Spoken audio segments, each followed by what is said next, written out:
गांव के एक छोटे से मकान में सरला देवी अपने बेटे अजय और बहू रीमा के साथ रहती थीं। सरला ने अपने पति को बहुत पहले ही खो दिया था। सारी जिम्मेदारी उठाकर उन्होंने अपने बेटे को बड़ा किया।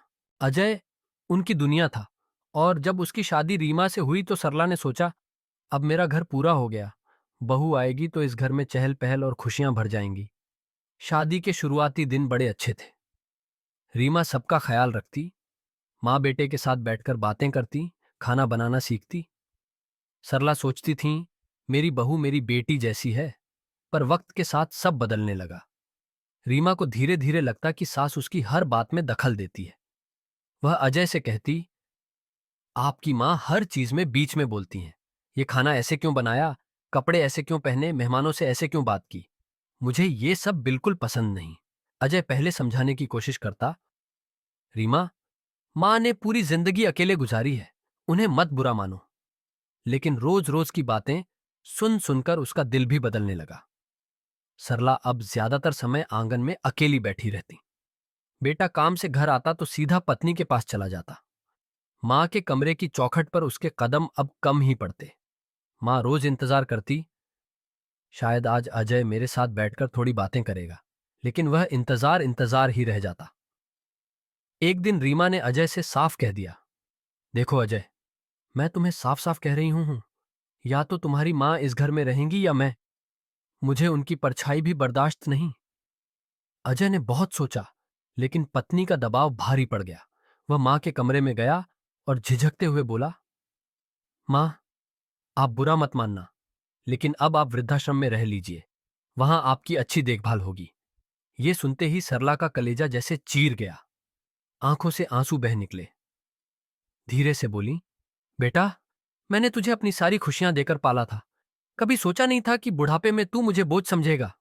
लेकिन अजय चुप रहा। अगले दिन मां को वृद्धाश्रम छोड़ आया। वृद्धाश्रम की चारदीवारी में सरला के दिन और रात आंसुओं में बीतने लगे। वह खिड़की से आसमान देखती और सोचती, कहीं मेरा बेटा मुझे लेने आ जाए। लेकिन कोई नहीं आया। उधर अजय और रीमा अपनी दुनिया में खोए रहे। रीमा को लगा अब घर पूरी तरह उसका है। अजय भी मां की याद को दिल से दबाकर आगे बढ़ने की कोशिश करता रहा। कुछ सालों बाद किस्मत ने करवट बदली। अजय अचानक गंभीर बीमार पड़ गया। उसकी हालत दिन ब दिन बिगड़ने लगी। जब उसे पत्नी की सबसे ज्यादा जरूरत थी, रीमा ने साफ कह दिया, मैं नर्स बनकर तुम्हारी सेवा नहीं कर सकती। मैं इस बोझ को नहीं ढो सकती। और वह अजय को अकेला छोड़कर मायके चली गई। अब अजय टूट चुका था। बीमारी और तन्हाई ने उसे अंदर से खोखला कर दिया। तभी उसे मां की याद सताने लगी। उसे वो दिन याद आए जब मां उसके लिए दिन रात मेहनत करती थीं, भूखी रहकर भी उसे खिलाती थीं, ठंड में अपने कंबल उसके ऊपर डाल देती थीं। अजय कांपते हाथों और डगमगाते कदमों से वृद्धाश्रम पहुंचा। वहां जाकर देखा, मां बिस्तर पर लेटी थीं, आंखें बंद थीं। उसने मां के पैरों में गिरकर रोते हुए कहा, मां, मुझे माफ कर दो। मैंने तुम्हें छोड़कर बहुत बड़ा गुनाह किया है। उठो मां, एक बार आंखें खोलो। लेकिन सरला की आंखें अब हमेशा के लिए बंद हो चुकी थीं। उनका दिल बेटे के इंतजार में ही थक कर रुक गया था। अजय फूट फूट कर रोया।